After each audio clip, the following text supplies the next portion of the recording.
Find your local weather outlook at almanac.com. ON Radio.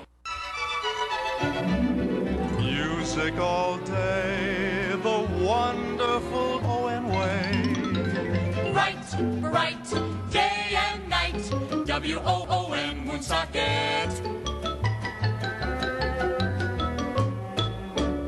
Hi, this is Don Brunell inviting you to join us on the Midday Show every Tuesday, Wednesday, and Friday with the Super Quiz, great oldies, and interesting guests. Don Brunell is back Tuesday, Wednesdays, and Fridays at 1 p.m. WOON Woonsocket. 1240 Woonsocket. First for fun, we're number one. The fun spot, it's true, is the Big W. Big W Woonsocket.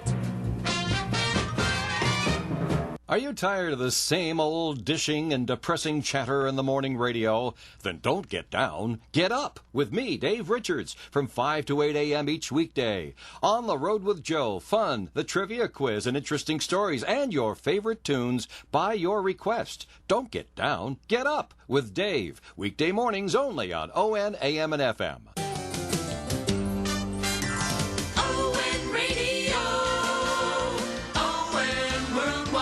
Hello, this is Manny Brando. And this is Virginia.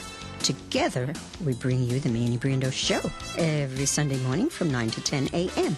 Excuse me, can I say a few words? Forget it. You already said too much. Oh, no, not again. ON Radio. ON Worldwide. ON Radio. ON Worldwide. In Woonsocket.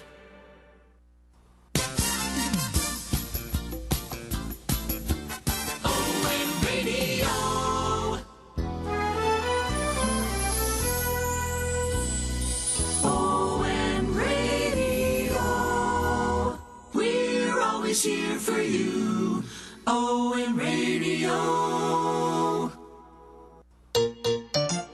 ON Worldwide.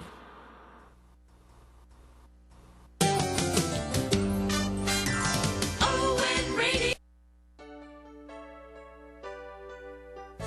Good morning and welcome to Coffee and, the longest-running panel discussion show in American radio.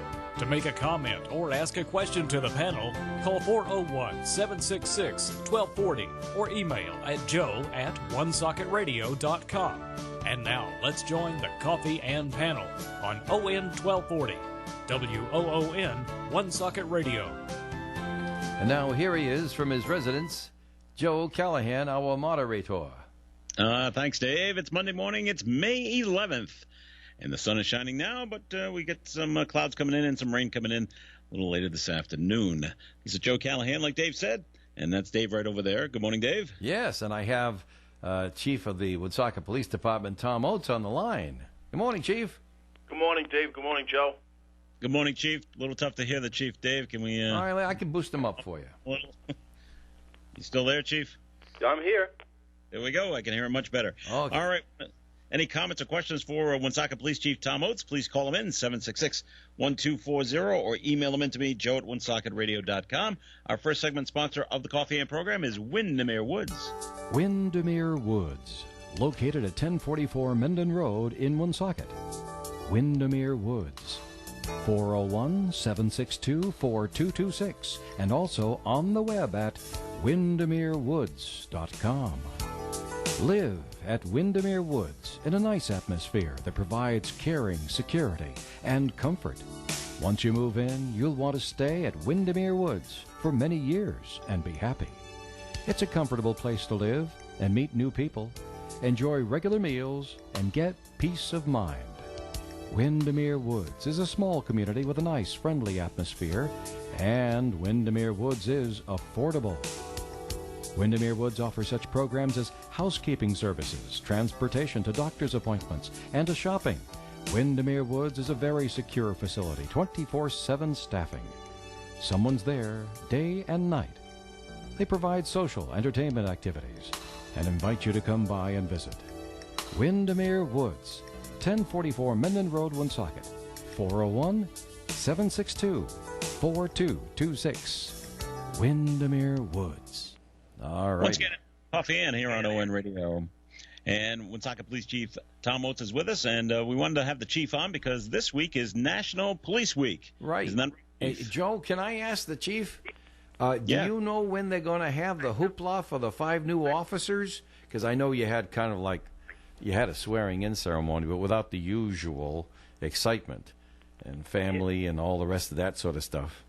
Yeah, Dave, we had to put that on hold like so many other people have put so many other events on hold. We did the swearing in so that we could get them up and running in the field training program. But time will tell. I mean, with the 5 of them being there, even if they each brought 5 family members, would be well in excess of what grouping would be. So we're just going to have to wait like everybody else. So, but I was excited to see that, and I was interested in knowing. I know that the Woonsocket Police Department, as far as the number of actual police officers out on the streets, had more before and has actually been running with less than the full complement for some time, but you've made some adjustments so it all works. How much below are we right now that we bring these 5 officers on? Bringing these 5 officers on, that would bring my total work number to 93. I'm authorized for 97. I'm authorized for 97 right. Through the budget, and ideally the department before was at 101. So yeah, I remember being over 100.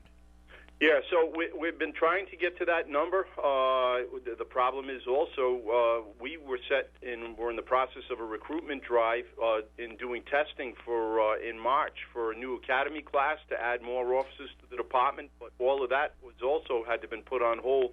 We weren't able to give the written test. So right now, as it's slated, I only have one person that I've been able to put through a process that was part of last process that would be going into the training academy in the summer if the academy does move forward this summer. We're just getting our Woonsocket call right now. It's very late this morning, and I see that it's on the front page. Oh, I haven't seen the paper yet this morning. Yeah, I hadn't until just now. The show had already started, and we found it outside. It was a little late today. It happens. So you've got front page news on that too. But I couldn't wait to ask you because when I knew you were coming in, I wanted to, I want to make sure that we asked you about that because that's really kind of a happy thing. Not exactly like like a baby being born, but it's a new addition to the family. And you got 5 of them there, and they're all standing up there 6 feet apart with masks on, taking the oath of office. Oh, my goodness. Yeah, it'll be something for them to look back on. And we have one other officer who still has to complete some training, and she'll be joining that group. So I'll have a total of 6, and it's great for the department to add that new blood, and it's a great thing. The city, the mayor, and the council people, they've been very helpful in keeping the department fully staffed. It's a matter of, a lot of it is just the logistics of the hiring process and then getting them through successfully through the training process, which is not easy. Sure. All right. As we mentioned, can I catch you saying that she'll be joining us shortly? Yeah. We have a lady officer coming on board. Another. Yes, she was part of. There was actually 6 officers in that last training academy. She has some makeup work to do in one particular area, and she's in the process of getting that done. Great. Yeah, that's fantastic. Yep. Well, this week is National Police Week. So in past years, correct me if I'm wrong, Chief, wouldn't like 6 or 7 officers like run or jog really down to Washington D.C. as part of National Police Week with a van following them, and they would just continuously take shifts jogging down to Washington? You're absolutely right, Joe. This is the first year in over 20 years that's not happening. That's too bad. It really is. I mean, back in 1962, President Kennedy declared that May 15th would be Peace Officer Memorial Day, which spun into the creation of a memorial wall down in Washington, D.C., and this actually being Police Week. As a matter of fact, this Wednesday, May 13th, will be the candlelight vigil as part of the ceremony during the police week. There's a vigil held every year with the names of officers that were killed in the line of duty or read, and they're actually placed up on that memorial wall down in Washington, D.C. So that's going to be done virtually at 8 o'clock at night on YouTube, from what I'm told, so people will still be able to see it. But, yeah, it's another one of the many different events that this virus has put an end to for this year. Sure. Now, did you always have a number of officers that wanted to participate in this jog to Washington, D.C., and you have to cut it off at a certain point? Yeah, I mean, they're pretty good on policing themselves, but they know that there's a set number that they need. I believe it's something like 12 for the cycle that they run, because Okay. they do run 24 hours. They do run 24 hours a day. So Right. Everybody else in the department knows that we're going to be short for that period of time, those 4 or 5 days, and everyone pitches in. So as a department, the people who stay back here get the work done, which allows those officers to represent us. Last year, on different events that the officers involved in the Cops Walk program, it's something that goes on all year long. They ran a golf tournament last year, which was new, but they came close to raising $40,000 through different events for police survivor families last year. Or this department did as a whole. Really proud of them. In your entire police career, Chief, have you ever gone to Washington, D.C. during Police Week? Yes, and several of the times. Unfortunately, on a couple of them, it was fellow officers I worked with in Providence that were killed in the line of duty, and I was there for when they were put up on the wall. Okay. Is anything planned in Woonsocket for Police Week, or is it because of COVID-19 we're just going to not do anything? With the limitations on the gatherings, we still are in a position where we can't do anything right now, Joe. Okay. In terms of the COVID-19 things, just a couple of questions I just wanted to run past you. Car accidents in the city, or are they down? Yes. Yeah. Yeah. Significantly. Yeah, I don't have an exact number, but they are down overall. As you can see, there's less traffic. DOT and even the statistical numbers statewide show, I believe it's in some cases up to close to 40% reduction in traffic itself. So that's scaled back to or resulted in the lack of traffic accidents, which is a good byproduct of this unfortunate thing. Sure. We wondered about this when the quarantining started back a few weeks ago. What about domestic violence calls? Up or down? No, they have picked up. The other aspect of that, they have picked up. And actually, we've just seen in the last week or two, calls for service in itself are kind of picking up a little again, coming back to normal. I think it's, the wear and tear of people being confined for as long as they've been confined. I know some of the restrictions were loosened up, and hopefully as that goes on. But, yeah, there's been an uptick in domestic violence calls, not so much actual arrests, but calls itself for domestic violence or to deal with disturbances like that. That must be – is that part of the training to become a police officer where you take classes basically in psychology? So when you go out to these kind of calls, you've got something in the back of your mind that you've been educated on. Yeah, I mean, the idea with a lot of it is we are peacemakers. We try and de-escalate. Under certain circumstances, we're compelled by state law under the domestic laws. If there's actually been a physical assault, we're mandated to make an arrest, which I agree with and is necessary. But in a lot of cases where it's just verbal, or even if it's not domestic, if it's individuals, neighbors, or something like that, we do our best to de-escalate it, try and convince them, speak to them, calm the situation down, see if we can come to a mutual agreement between the feuding parties, whatever it may be, and get away without an arrest. I mean, that's the goal. That's the goal of and to not have repeated calls for service back to the location if we can straighten out whatever the issue is. Sure.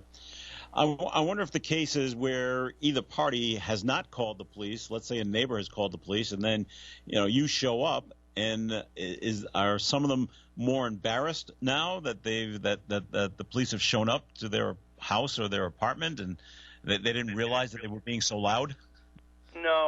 We don't see much of that, unfortunately. Oh. I mean, normally they know when where it's at that level that it's raised that a neighbor's had to call. They're usually aware that their behavior is not what it should be, and most of the time, it's one of the two parties calls themselves who's the one who's actually calling us. Okay, all right. What about the? Let's see now. What about breaking up large groups, Chief? You can't have more than 5 together.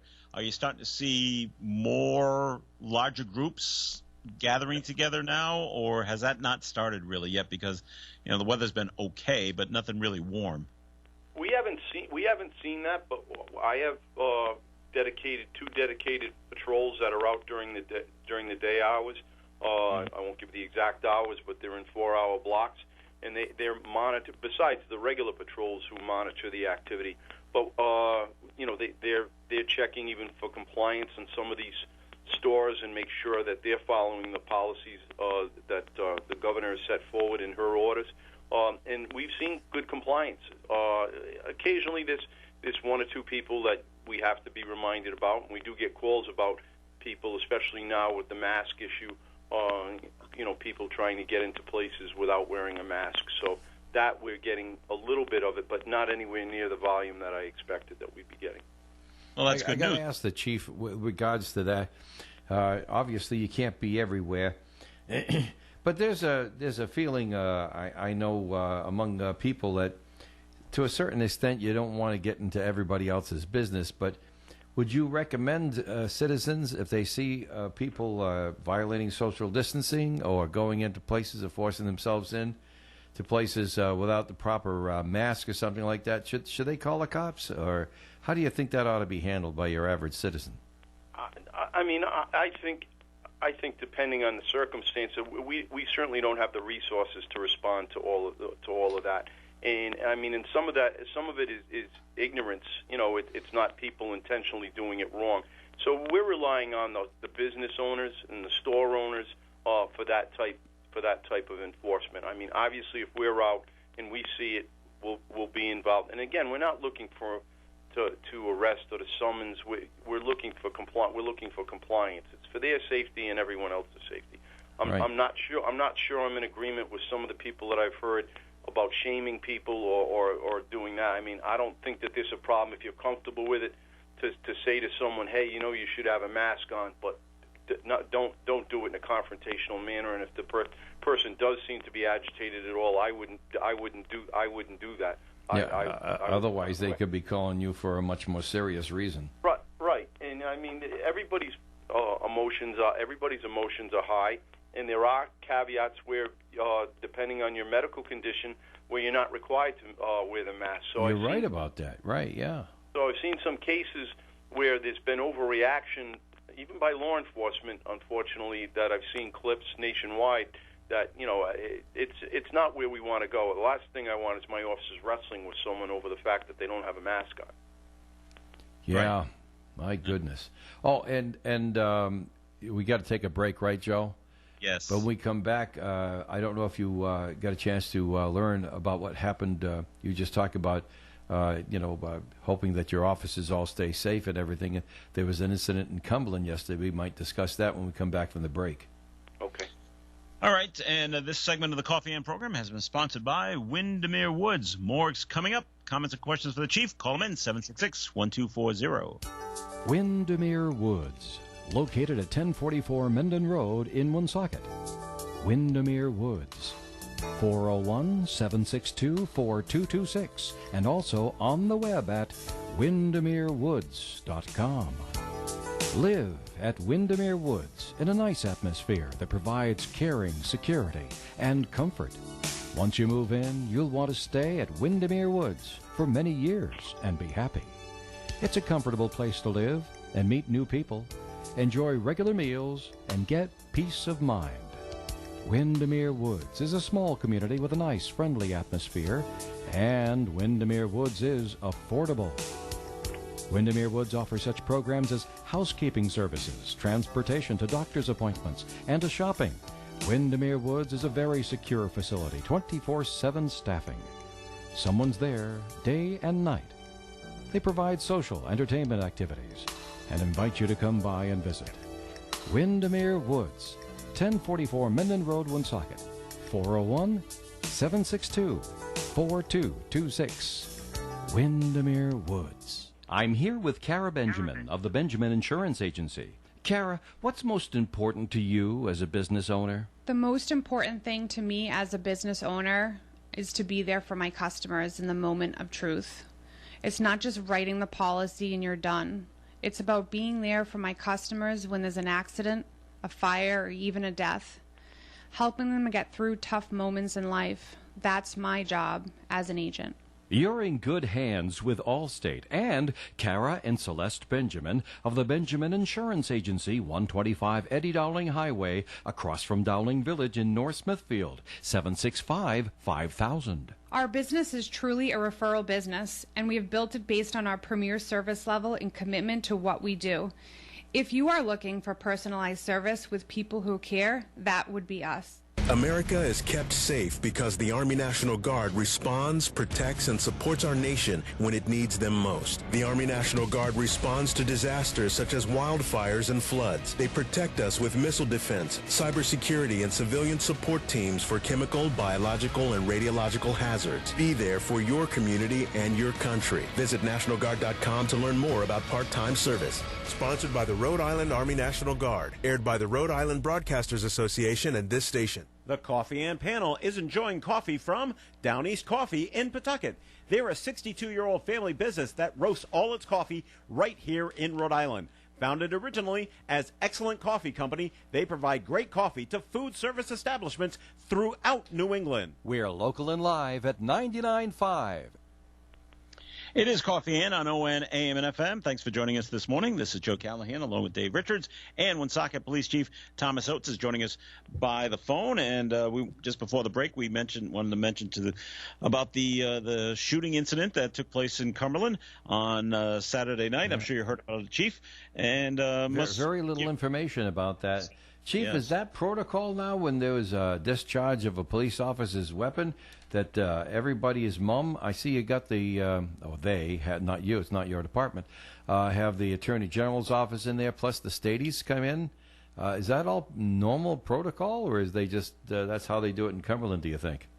That's how they do it in Cumberland, as far as deciding on what you're going to say to the press and when you're going to say it is something that's individual per chief or per city administration, whatever it may be. But the protocol of the investigation is something that's through the Attorney General's office that's been adopted and evolved over the last several years. I mean, since I've been here in Woonsocket, I had two different incidents where officers, unfortunately, one of my officers was shot, as you know, and then I had one of my officers involved in a shooting situation. And in both of them, the protocol kicks in where the state police and attorney general are notified, and the incident is investigated jointly with the three entities, the local department, the state police, and the attorney general involved to make sure that this everything is done above board and make sure that it's a proper and thorough investigation. And it takes away anyone making an accusation that there's some type of a cover-up or conspiracy theory or whatever it is, because of having the three different agencies involved in actually oversight. Yeah, and who's actually in charge? Is it the AG's office? No, it's actually in Woonsocket, and the two that we had, we maintain control of the criminal investigation that goes on, but we're overseen by the Attorney General and so they check your work. Right, exactly. It's a set of eyes, which is I think, and like I said, it's evolved. I mean, in Providence, I was involved in probably as many as 10 of them or more. A lot of shootings in Providence. Yeah, but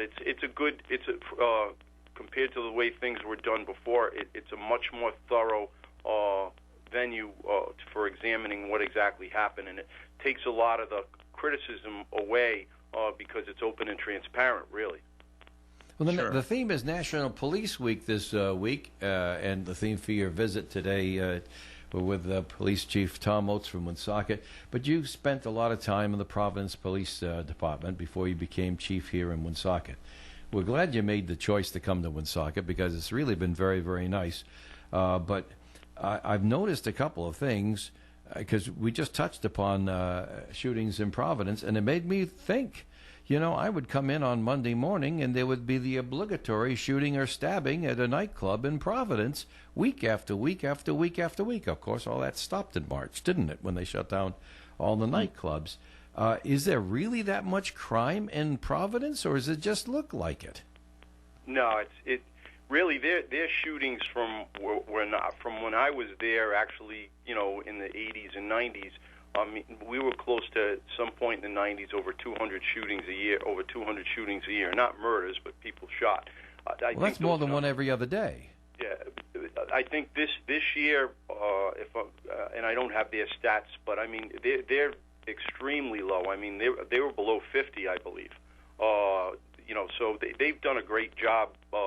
You know, Hugh Clements, the colonel there, and the members of the department have really done a great job. And it's just, I think now, you know, media gets it out so much quicker. Social media puts it out there. There's film footage of it, which makes it more newsworthy. So I think, you know, it's just noticed more. So I mean, I wouldn't comment. I still go to Providence, or not so much now, like you said, since March, but.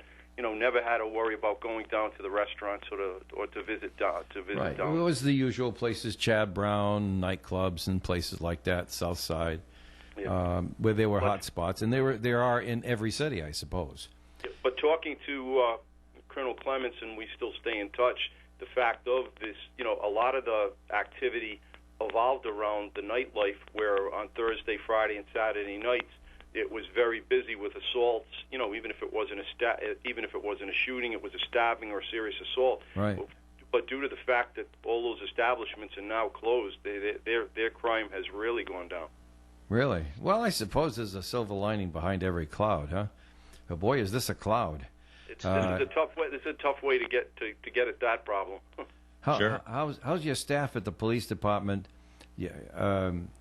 Forgive me, I don't like to get negative. I don't mean this in a negative way, but are they grumbling a little bit about having to wear all the masks all the time and the gloves and the rest of that stuff? Yeah, over here, some of the people saying, "Boy, I'll be glad when this is over." No, I mean, let me tell you, I have a great department, from my command staff that's around me to the bottom line officers that are there. I walk around, I see them all the time. They're upbeat. We're going through this like everybody else is going through. You know, it's something that they know that they're doing for their own safety. Knock on wood. We only had one officer that we had tested that we thought was had a scare, but it turned out they did not have the virus. We've only got one officer on quarantine now due to some travel that she was on. So sure. It's a protocol. So. We're doing very well, and they're doing very well. And I have to say, the public has really been very, very supportive of us. I mean, we've had, you know, groups offer to bring us in lunch, who drop by stuff at the police station. Job Lot in particular has been extremely helpful with us. They've on 2 different occasions they've dropped off masks. Especially at the beginning when everyone was kind of having trouble getting to them. So we're in a very good spot. And morale is good. The officers are really doing a great job. That's got to be. Well, I hope it continues. But that's a remarkable number. You've got no officers that have come up positive for COVID-19 with all of the close things that you have to do, with all the interaction with the public and around your own force and everything. Somehow you've managed to get through this far without one case. That is remarkable. Yeah, we're trying to do a lot of different things, even statewide through the police chief. So we've come up with a protocol, actually led by the Attorney General, Peter Nerona, a great guy. So if we come in contact now and we have to make an arrest and we believe that this person potentially does have COVID, we don't even take them to our police station now. We take them down to the Attorney General's office at the Howard Complex, where they're actually processed there. They're virtually arraigned, and then they're taken, if they end up at the ACI, which is right up the street, they're taken to the ACI. When that happens, then our officers come back. The police cruiser that's used is decontaminated. The officer is told to go home, change, get rid of clothing, whatever whatever he has to do. So we're following some protocols, and I think it's, because of the fact that we are doing what we're doing, that we've been lucky enough, and, I'll take luck however it comes, but we haven't had anyone come down with the virus. Yeah, it's paying off. One last thing from me, Chief, on the lighter side. We were there, we passed by when you had all the cruisers set up in the shape of a heart. So when you look down from the Landmark Hospital windows, you could see the heart of the black and white cruisers in the parking lot like that. That takes an awful lot of organization. And what story? What's the story behind the story on that one? How does that come about, and what kind of response have you gotten? That Captain John Pickard took the lead on that. Actually, my mechanic George LaHouse also went up there. They were the ones that figured out how to arrange the cars in the shape of a heart. We had a gentleman come forward, a local resident who had a drone. He offered to film it, and that's why there's some great film footage of it. But it was, we're always close with the staff at Landmark. We deal with them on a regular basis, sure. And police officers and nurses and doctors, we deal with a lot of the same issues, a lot of the same people, only at different things. So, we thought it was the least we could do to show them that we were thinking about them, and we got other departments involved in the fire department and other police and fire agencies from outside of the city.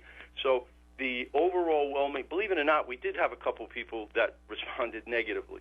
That for whatever reason they thought it was a waste of resources. A couple and of crabby why are you doing this? So we're never going to make everybody happy, I guess. No, and there's a segment of people out there that are just completely negative about everything that we do. So, sure. But with that being said, the overwhelming support, there were tears in the eyes of some of those nurses that were there. And they even put together a short video that I believe is in the Woonsocket Patch. If you look at it, there's a short video of a thank you to us and everyone that was involved in that. So we can do those little things, and even still today, again, we've got a birthday party we take a quick ride by for a child that they asked us if we've got the resources available, and we can do it, but it's something that's going to have to come to an end pretty soon, because we're actually being overwhelmed with the demand, and then hopefully, of course, you can't do it for everybody. Yeah, that's right. understandable. And hopefully things will be back to normal soon, so that these kids can have the birthday parties that they deserve. Of course, that's the best thing. Right. All right. Well, Chief, our next guest is already on the line. I'm having a whale of a good time talking to you, but we do have to cut it short, so I'll hand things over to Joe so we can tidy things up. Thanks, Dave. And, Chief, it's National Police Week, so all of us here at ON Radio salute the Woonsocket Police Department, and we thank you very much for joining us this morning on the Coffee and program. It's too bad it's radio, Joe, because I'm saluting right now. Thank you both, Dave and Joe. Thank you for your support all the time. Thank you. Take care. All right, bye.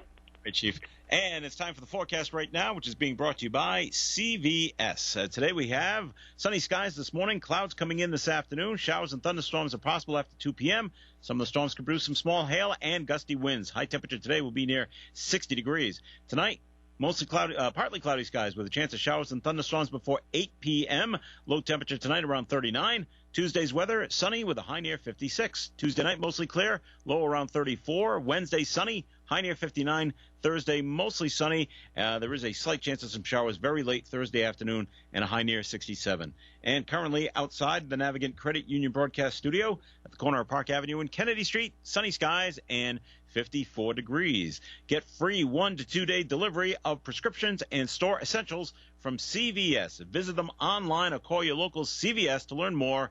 Restrictions apply. More of Coffee In is coming up. We ask you to please stay tuned. Chamberlain Business Accounting of North Smithfield would like to take this time to say thank you to the wonderful men and women who are working every day at Landmark Medical Center. This week is National Hospital Week, and Landmark Medical Center stands with more than 5,000 other U.S. hospitals in providing quality patient care to all. ON Radio and Chamberlain Business Accounting. Salute the workers at Landmark Medical Center. Visit Chamberlain Accounting at chamberlainco.com. Most automobile accidents, major or minor, are somewhat traumatic. They affect people's routine and employment, sometimes their health.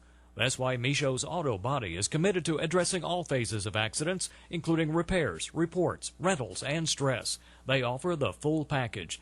Their promise is to give each person all that they are paying for, and then some. Micho's Auto Body on Privilege Street in Woonsocket, 769-1983. Our family caring for your family. The Holiday Retirement Home is a skilled nursing and rehabilitation facility with a home-like atmosphere where laughter is the best medicine. The Holiday keeps their patients and residents involved in varied activities and events so they have the opportunity to live life to the fullest. The Holiday Retirement Home has their own in-house physical, occupational, and speech therapy staff with more than 300 years of combined experience. Stop in for a tour. The Holiday is right off Route 99 on Sales Hill Road in Manville, and for more information you can visit their website at holidayretirement.com. Hi, Mooseman here. The Groove Line is aired every Thursday live between 1 and 2 p.m. and replayed at 6 to 7 p.m. All your favorites, a variety of rock, and the Beatles every single week. That's the Groove Line right here on ON.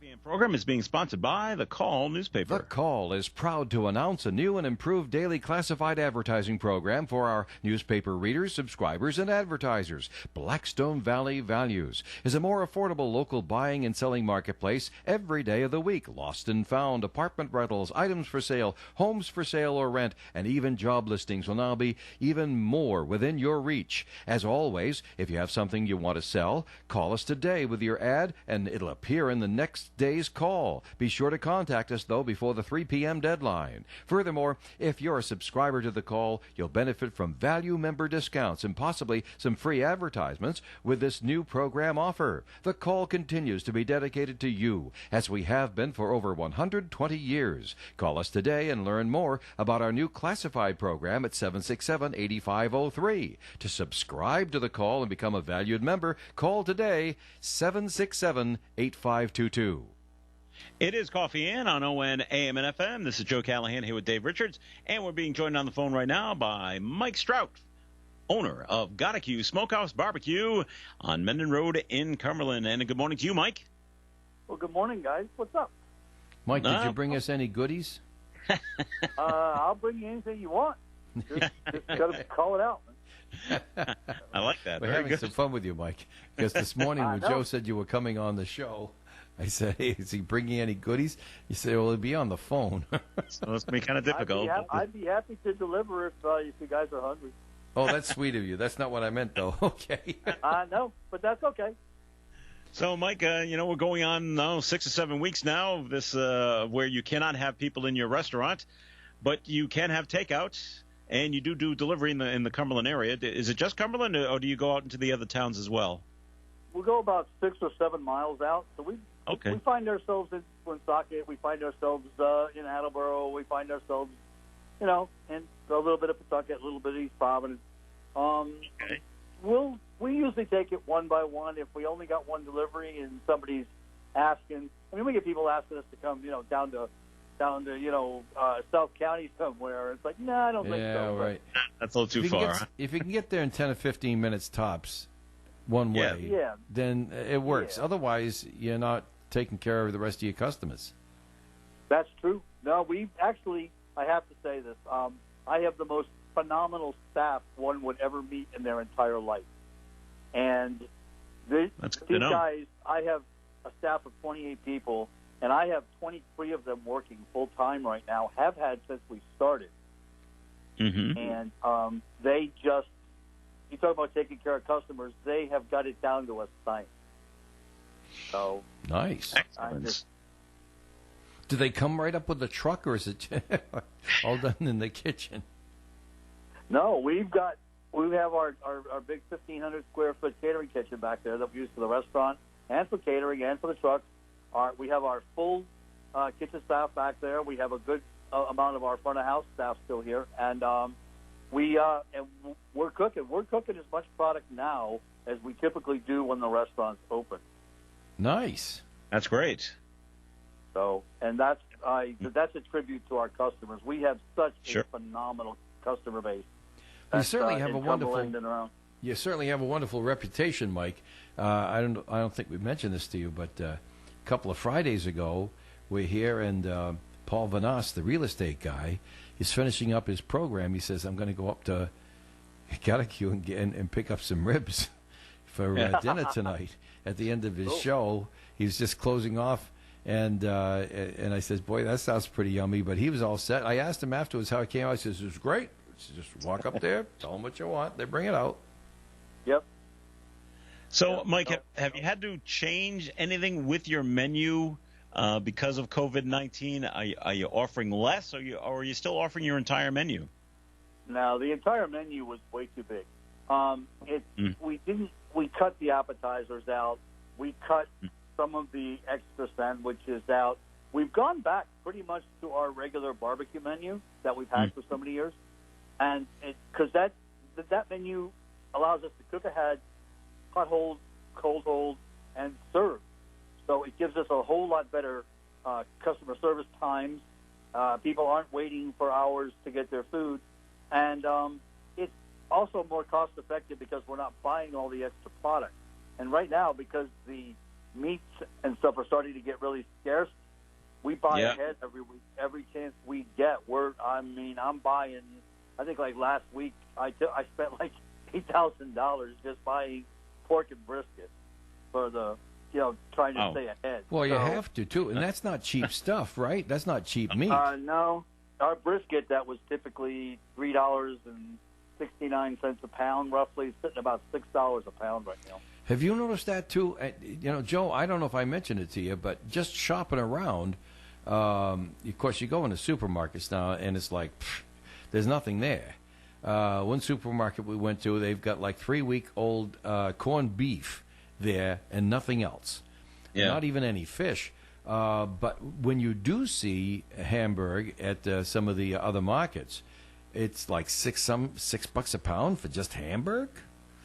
Right, because they're grinding up the ground chuck, and so instead of selling a chuck roast, that's why we can't get the heavy meats. Is because they're grinding it all for hamburger. No, terrible. Is that the reason? Oh, okay. Yes, in some cases.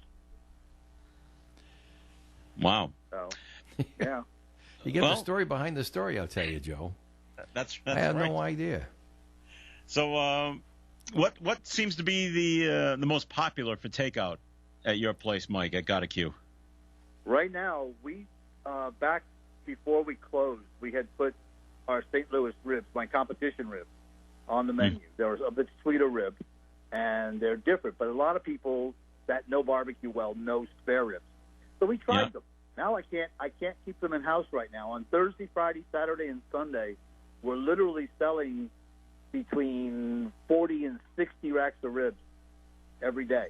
Of the spare rib? Every day? Well, the spares and the loin backs, but we're still doing 20 to 30 to 40 racks of spares every day, Thursday, Friday, Saturday, Sunday.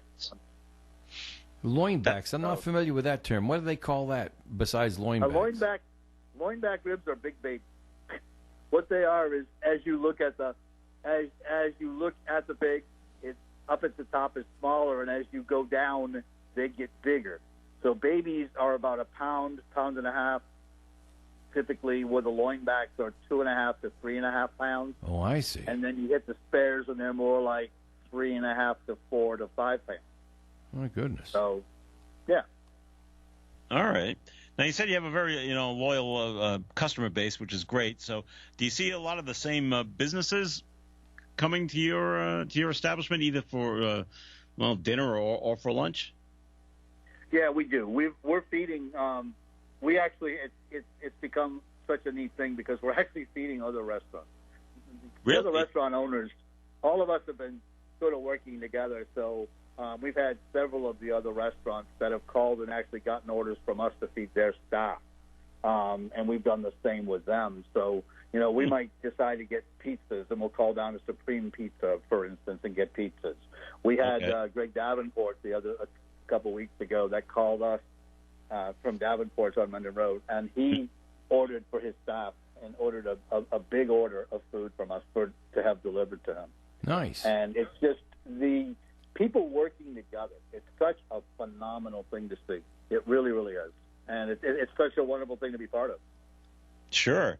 Now, when you have to deliver to another restaurant, do they say we want you to come around come in the back and not come in the front because we don't want people to see this? No, absolutely not. No, okay. That's the way it is. The whole idea is to support each other. Sure. We have, and not patting myself on the back, but like I said, we've had 22 staffers that have been on the payroll since this all started. We never laid them off. And even after we were fortunate enough to get the SBA funding, so that helped us a lot to stay ahead of the rest of the bills. So we're actually paying a couple staff, that were at risk. We're paying them to stay home, and we have a couple people that have gone out. But other than that, everybody's trying to help each other. They're trying to help each other's employees. They're trying to make sure everybody's taken care of. People are tipping at an astronomical rate high. We pay out in tips alone with our staff. We pay out over $1,000 a week back to our staff from our customers.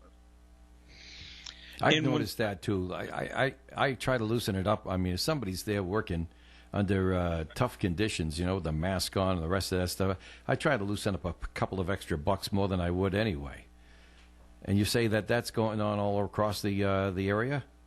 Oh, it most certainly is. People are really looking after. I mean, it's not uncommon now to you have somebody deliver pizza to your house and give them a $20 bill, say, hey, thank you, or better. And that's what they do to my staff all the time. We had somebody yesterday. I think their order was $58 and they tipped $60 on top of it. I mean, wow. Yeah. So Mike, not everybody can do that, but I'm glad a few can. Yeah. So, Mike, in Woonsocket, they're talking, they're probably going to be doing this outdoor seating for restaurants, either before they can open up the inside or even if they can't open up the inside. Is there any talk of that in Cumberland where you might be able to have seating outside your restaurant? Yeah, we're not sure what town of Cumberland is going to allow. We have the advantage right now of having our food trucks, and we can sell from our food trucks in our parking lot. Okay. So, and they're licensed. So what we're going to do to start with is we're working on building a little bit of a food court outside as it gets warmer, where we're going to put two different menus, one on one of the food trucks and one on the trailer. That's really the extras that aren't on our regular menu right now, the burgers and fries, and we've got some chicken stuff, and we've got a few other surprises. But so what we're thinking of doing is putting those out there, putting some standout tables out there. We have the tables to put outside, but again, we're in a parking lot that people are driving in to get propane and doing this and that, so it's going to be a little rough. So we're going to just do whatever, and we'll start with that. If people want to do takeout and sit outside at the tables, once we're allowed to do that, that'll be good. I don't think we're going to provide table service outdoors in the middle of the parking lot, however. No, but you might have a picnic table or something like that for them? We actually have 8-foot round tables, and then we have a dozen high-top, cocktail-style tables that people can stand at. So we could actually have a lot of people, and we have enough room up at the top left corner of our parking lot that we can put them out there and keep people safe. People come flying through that parking lot. We've got to be really careful. Excellent. So, Mike, you're open 7 days a week, correct? That's correct. All right. So if people are looking to order a takeout or possibly delivery from you, what's the best way to get a hold of you at Gotta Q? That runs. First and foremost, they can use the website. We have a full set of online ordering. So that's just gottaq.net is the web address, and choose online ordering, and it'll put you right into the eTab ordering system. They can call us at 401-475-4BBQ, 475-4227, and we can take their orders that way. When we put the trucks outside, we're actually building apps right now so people can actually order individually from each one of the trucks and the restaurant separately. So we'll have an app that we'll make available to the public once it gets ready in a few weeks. All right, Mike Strout from Gotta Q Smokehouse Barbecue. Thanks for all that you're doing, and I'm glad things are going well for you during this COVID-19 thing, and you're adapting well to it, and your customer base is staying right there with you. I'm happy to hear that. Yeah, thank you very much. Thanks for having me on. It's and quite a sense of humor too. You got to have a sense of humor, Joe, because I mean, sure. how many months did Mike work day and night, 7 days a week to open that restaurant? He gets the thing open in a couple of months. It's by the Closed. way, you got to close it. Yeah. I mean, a lot of people would have reached inside the bottom drawer for the revolver at that point, but Mike just said, "Okay, fine." Actually, closing the restaurant and doing what we're doing came natural. What's the hard part for us right now is from April to September, when our food trucks, our festivals, and our catering are all done. Yeah, that's true. That's where shut down. We're losing every ounce of that this year. So that's more the one where I want to sit back with a little tear in my eye and go, okay, let's figure this one out, and we'll start over again next year. But isn't that lucky, though? I mean, you had the little tiny place, right? That was about 10 feet wide, further in the center of the plaza. Now, if all of this had happened when you had that, you wouldn't have had the options that you got now to try to make up some of that business. No, that's true. That's exactly. So you actually point. it is lucky for you. Everything there's nothing that hasn't happened for a reason. I'll be very blunt about it. I'm being guided very well, and I believe that, like I said, I believe that everything's happened for a reason. I believe that I'm being able to use what I've been given to help others, and that's really what I care about right now. I certainly identify with that statement. Thanks, Mike. You're welcome. Thank you. All right. And this portion of the Coffee and Program has been sponsored by The Call newspaper. The Call, Woonsocket's daily hometown newspaper since 1892, is still essentially a paper for the people. Our photographs record happenings that make news, and some will have historical significance in years to come, while others are intended to entertain or inform you of current events. They illustrate life's drama, which runs the gamut of humor to tragedy and everywhere in between.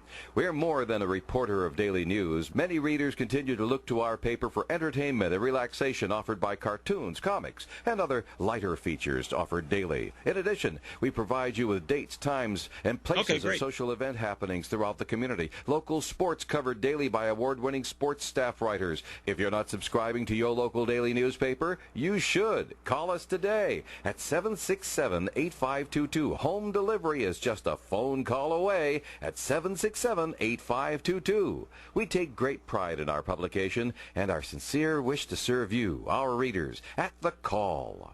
ON, AM, and FM, along with Bank RI, would like to take this time to say thank you to the wonderful men and women who are working every day at Landmark Medical Center. This week is National Hospital Week, and Landmark Medical Center stands with more than 5,000 other U.S. hospitals in providing quality patient care to all. WOON Radio and Bank RI salute the workers at our local hospital. Visit Bank RI online at bankri.com. You can depend on us for public service. ON Radio. ON, AM, and FM. Thanks for joining us this morning. This is Joe Callahan here with Dave Richards. And Dave, we had a couple of celebrity passings just recently. We did, yeah. One over the weekend and one just last night, which I guess was over the weekend. Little Richard passed away, 87. Is that right? That's the way I remember it, yeah. Okay, and Jerry Stiller passes away, and for the what would you say, the over 60 crowd would know him from Stiller and Mirror days? Oh, sure. When he worked with his wife, Yeah. they did ever so many Ed Sullivan shows and things. That's where I first saw them. And, of course, Jerry Stiller visited Woonsocket when his son, I said Jerry, when his son was in the Ben. movie Something About Mary. Mm-hmm. But when he got out of the limo, his wife Ann was there and his daughter, and he bolted over to somebody. I never got a chance to talk to him. We were there on the red carpet interviews. But I did get a chance to. I saw him over there, and you yell out to him, but he had his eyes focused on somebody. He went over and talked to them. Later on, they went in, and then his wife came by, and she was very, very gracious, and she introduced me to their daughter, who also has a budding career. Not as famous as her mom, dad, or her older brother, but she's certainly seems to be a very talented young girl. So anyway, that was that's what I got on Jerry Stiller. That's as close as I got. Yeah, he was 10 feet away, and there he goes over there. I don't remember who it was that he had to talk to. It might have been Owen Bebo, but somebody over there in that area where Owen was standing attracted his attention, and he just went right by everybody. Ann, on the other hand, came out with her daughter, worked the crowd, saw my microphone, came over and talked to us, gave us 2-3 minutes. It was, that's a lot of time on a red carpet, and very, very gracious. But Jerry was, he was the one that was all ambition, business and ambition. And Ann was the creative fire. And boy, is she brilliant. What a genius she was. You put the two of them together, and not only do they have a great career, but they have some very talented offspring. Very funny, too. So, now, Jerry spent a lot of time slumming around on situation comedy TV toward the end of his career, didn't he? What shows was Jerry in? That's how the younger crowd remembers him. They don't remember him from the Stillard Mirror days, but he had a big comeback in the 90s when he was on Seinfeld. He was on Seinfeld, huh? Yeah, he was. He played George Costanza's father. That's right, yeah. But there was something else that he was on. When Seinfeld ended, he moved right over to another situation comedy called The King of Queens with Kevin James. And he was Kevin James's father-in-law on that, and had another, 6 or 7 year run on that program, and did very well. Well, those are shows that I don't watch, so I missed all that. But I do know he was there. You know, you see him in promos and stuff like that, and you keep up with what people are doing. Yeah. But he's a talented guy, but he was the ambitious one. He was the one that set up all the business deals and made all the deals. Yeah, so I'm not surprised that he kept working all the time. Ann was happy to sit back and slow down a little bit, do a few guests here or there. Right. She really took to promoting her son and her daughter's careers, and obviously she's done pretty well with that. Although we lost Ann a few years back. Right. Now, Dave, in your younger days, ever have a chance to? I had younger days. Yes. Ever have a chance to see Little Richard in concert? I remember Little Richard, sure. No, but did you ever see him live? No, I never saw him live. He was when he came to town. I was not in attendance. Okay. But I do remember, of course, seeing him on television and playing his records many, many, many times. Yeah. And his stage shows were just, I understand, were just bedlam, because high energy. Yeah. Is a euphemism for what he put on stage. Oh yeah. I'll never forget, where he's playing. He doesn't even pronounce the words because he's so busy trying to emote them. He's so busy trying to push them and keep the energy very, very high. He really could play, by the way, and he really could sing. But you wouldn't know it to watch Little Richard in concert. Reaching up with his right leg and with his shoes banging on the keys of the piano while he was singing a song. Yikes. So he wasn't everybody's cup of vodka, but he made a lot of money at it. Later on, he realized that maybe he'd gone a little too far. He took up his second career, by the way, was in religion. I heard that, yeah. He was a preacher, and he had his own congregation, and he looked back kind of fondly, and then what he did, he says, okay, it was good for the time, but this is what I'm doing now, and this is more important work than what I was doing before, but it kind of, got me out of where I was so that I could be here. But then he came back and started doing shows again. PBS waved a lot of money at him. Yeah, okay. And said, we need you to do that. So, and that, of course, started an awful lot of people waving money at him. Said, come on over and do that. And he looked at it, he said, well, okay, I could do some of the stuff, but I'm not going to get quite as wild as I was when I was 18. Well, sure.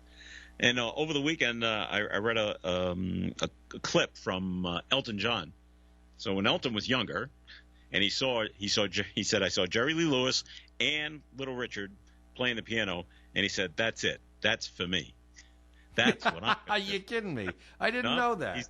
He saw both of those piano players and said, I'm going to start playing the piano like them, like those two guys, and I'm going to try to make a career out of it. And Jerry Lee Lewis, I mean, see, here's the problem. When a lot of those people were coming up and getting popular, I was very, very young.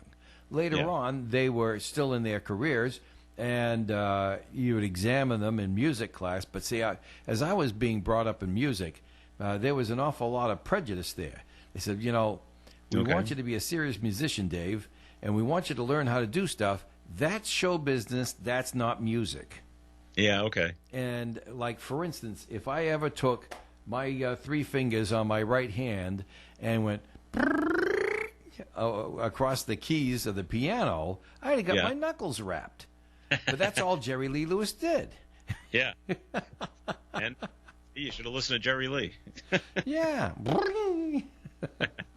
They'd have given me one right upside the head. And if I ever lifted my right foot to put it on the keys, I don't think I'd be living, or walking at least. You do that to your own piano, not this one. My goodness, yeah. So, I mean, but I understood that. I understood it because it was the same thing with the Three Stooges. The Three Stooges were many generations before me, but as I grew up, they were still alive and they were still performing. But I understood that there's showbiz, and then there's personal life, and then there's music, and they're not all the same things. Right. All right, so we lost both of them over this weekend. Something on a little more serious note. People dying isn't serious? Let's be serious, too, but more locally, I would say. And people are still traveling, but boy, it's getting tougher and tougher to get a flight out of Green Airport, Dave. Why? Because Delta left and JetBlue did? JetBlue and Delta are suspending their service there. Well, they're just consolidating in the region. You take a look. You got Hartford, Manchester, Providence, and then you got Boston. But some people are need them all. Well, some people are very loyal to their airlines. And JetBlue's case, right? You got 5 airports within 100 miles of each other. But you talk to people in Rhode Island. Hey, you want to fly out of Logan? You want to fly out of Green? Oh, I'm not thinking even a question. Not even a question. Fly out of Green. And so I don't want to go to Boston to fly, but you might have to. If other airlines start doing it. What's that? Logan is just ridiculous. They ever tell you the time I went and picked up somebody at Logan? See, that's the worst thing. Dropping someone off at Logan's okay. It's picking them up that's not so great either. It's worse. So, you know the little white car I drive, the little XB? Yeah. And it's like I drive it. It's like my personal car, and this also does work for the station and stuff like that. It's got the call letters on the side. Yep. So it's my car. I drive it all the time, everywhere I go. So I drops Craig off up the Logan. He's got to catch a flight out, go back to Texas. And I'm leaving Logan Airport. And they want to give me a toll. So, okay, so you're leaving. There's a toll there. $3 They charge me like I'm a commercial truck. Oh, well, because of the car, yeah. A commercial truck? What are you talking about? It's like, I forget, it was $25 to leave the place. Yeah. Now, they don't tell you that when you come in. No, you find that out. To leave the place, I got to fork over $20. It's crazy. Because I had the call letters on the side. I got combination plates. Okay, fine. Combination plates. Fess up. That means it's used for both personal and business use. So, and you pay extra for combination